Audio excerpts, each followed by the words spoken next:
si bungsu dermawan memiliki sifat baik hati dan suka menolong. Suatu hari saudagar itu jatuh sakit dan merasa usianya tidak lama lagi. Karenanya ia memanggil kedua anaknya ke dalam kamar sembari berkata,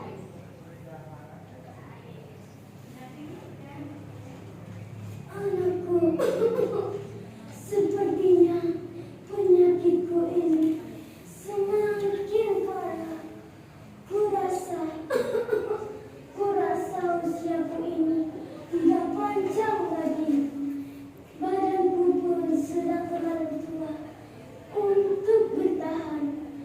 Oleh karena itu, aku berpesan agar kalian selalu rukun dalam menjalani hidup," ucap saudagar itu lemah.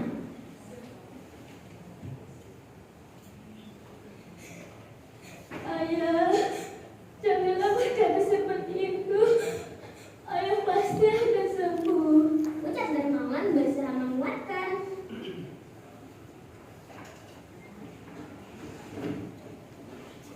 "Sebelum meninggal, aku ingin menyampaikan satu hal penting kepada kalian. Aku menulis surat wasiat tentang pembagian harta warisan. Aku membagi hartaku dengan adil kepada kalian. Jadi, kalian tidak perlu iri antara satu sama lain," pesan saudagar itu. Beberapa hari kemudian, saudagar itu pun meninggal dunia. Kedua anaknya sangat sedih karena mereka tidak memiliki siapa-siapa lagi. Setelah sang ayah, harta warisan dibagi sama rata. Muzakir segera membeli peti berukuran besar. Ia juga tidak lupa mengunci rapat-rapat pintu besi tersebut hingga berlapis-lapis. Uang wasiat yang didapatkan dimasukkan ke dalam peti besi. Setiap orang-orang miskin yang datang kepadanya untuk meminta sedekah selalu tertawai sembari meledek mereka. Tidak ada satu sen pun uang yang dapat dikeluarkan dari kantongnya. Jika orang-orang miskin itu tetap tidak mau pergi dari rumahnya, Muzakir akan memanggil orang bayarannya untuk mengusir mereka. Tidak ada rasa iba atau belas kasihan kepada diri Muzakir melihat orang-orang yang kekurangan. "Muzakir, berilah hamba sedikit sedekah.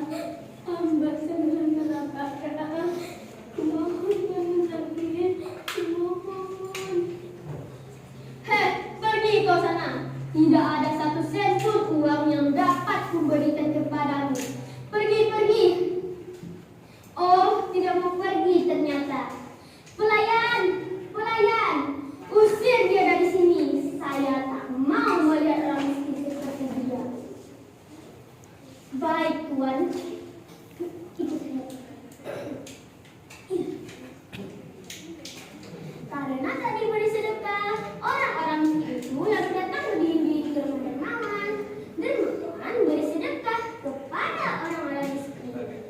Orang-orang miskin itu lalu datang ke rumah dermawan untuk meminta sedekah. Di sana mereka dijamu dengan baik. Dermawan juga tidak segan-segan memberi makan orang miskin yang datang kepadanya untuk meminta sedekah. Dermawan selalu merasa iba dengan orang miskin bercacat. Namun, karena kedermawannya, harta dermawan semakin berkurang karena telah digunakan untuk bersedekah. Hingga akhirnya, dermawan tak mampu lagi untuk mengurus dan membiayai rumah yang cukup besar. Ia harus bekerja untuk memenuhi kehidupan keluarganya. Gaji yang dermawan dapatkan tak cukup untuk makan keluarganya. Walaupun kini hidup sederhana, dermawan selalu senang dan bersyukur dan tidak pernah menyesali apa yang telah dilakukannya sewaktu memberi sedekah. Kabar tentang dermawan yang tak lagi mewah terdengar oleh Muzakir. Muzakir hanya tertawa mengetahui adiknya yang jatuh miskin.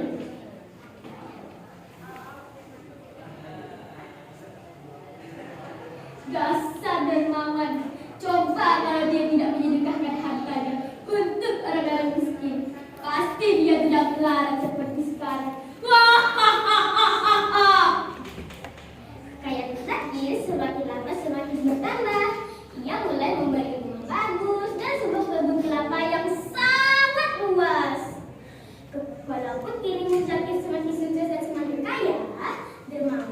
pernah sakit hati, terlebih dengan kelakuan kakaknya yang suka menghinanya. Nah, teman-teman sekalian, suatu hari Derma sedang duduk santai di halaman rumahnya. Tiba-tiba jatuh seekor burung pipit tepat di hadapannya. Burung itu menggigit kesakitan. Ternyata sayap burung pipit itu patah.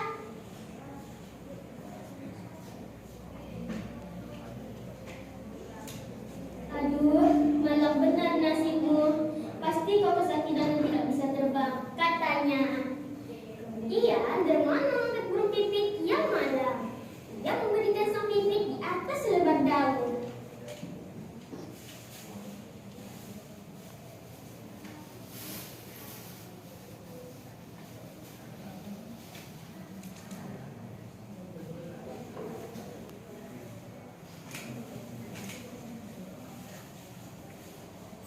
Kemudian diberinya sendok beras untuk makan si pipit. Setelah itu dibalutnya sayap burung pipit dengan kain kecil.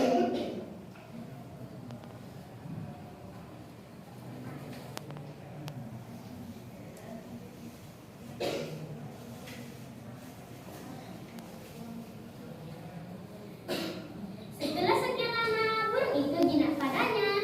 Dermawan merawat burung itu dengan penuh kasih sayang. Beberapa hari kemudian burung itu sudah mulai mengibas-ibaskan sayapnya. Akhirnya ia dapat terbang tinggi. Esokan harinya burung itu datang ke tempat Dermawan sambil membawa sebutir biji di paruhnya.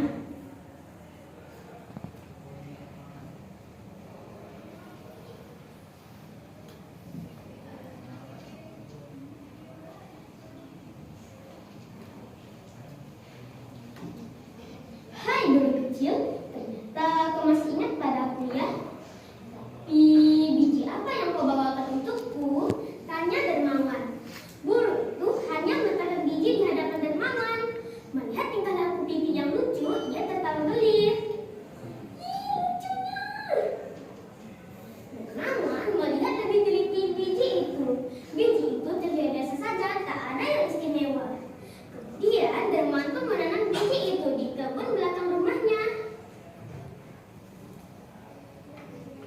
3 hari sejak kedatangan burung pipit, Dermawan melihat kembali biji itu. Ternyata biji itu tumbuh pohon semangka. Pohon itu dirawat dengan baik dengan Dermawan. Dia tidak pernah lupa untuk menyiramnya di setiap sore. Hingga akhirnya pohon itu tumbuh dengan subur. Semula Dermawan mengira akan tumbuh banyak buah yang dihasilkan oleh pohon itu. Jika pohon itu berbuah banyak, ia akan sedekah sebagian. Namun yang berbuah hanya satu, meskipun berbunga sangat banyak. Tapi lebih mengherankan adalah ukurannya. Buah semangka itu sangatlah besar, melebihi ukuran buah semangka pada umumnya. Semangka itu tampak harum dan berbau harum.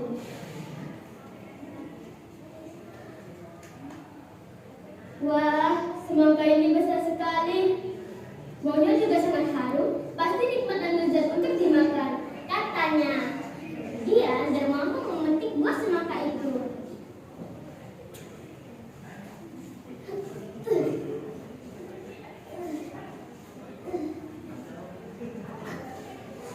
Wah, berat sekali semangka ini, ujarnya dengan terengah-engah. Kemudian Dermawan membawa semangka itu ke dalam rumahnya.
Bagaimana mungkin dermawan yang jatuh miskin dalam sekejap menjadi orang yang sangat kaya? Aku harus mencari tahu hasilnya, pikir Muzakir. Keesokan harinya, karena penasaran, Muzakir pergi berdatangan ke rumah adiknya. Ia bertanya tentang banyak hal, bagaimana adiknya bisa menjadi kaya mendadak. Dermawan,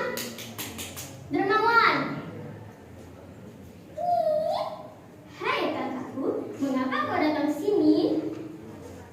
Ceritakan kepadaku, bagaimana kau bisa menjadi kaya mendadak. Ceritakanlah dengan jujur, wahai adikku. Kemudian Dermawan pun menceritakan kejadian yang dialaminya. Setelah mendengar kisah adiknya, Dermawan pun menyuruh bawahannya untuk mencari burung pipit yang patah kakinya atau sayapnya.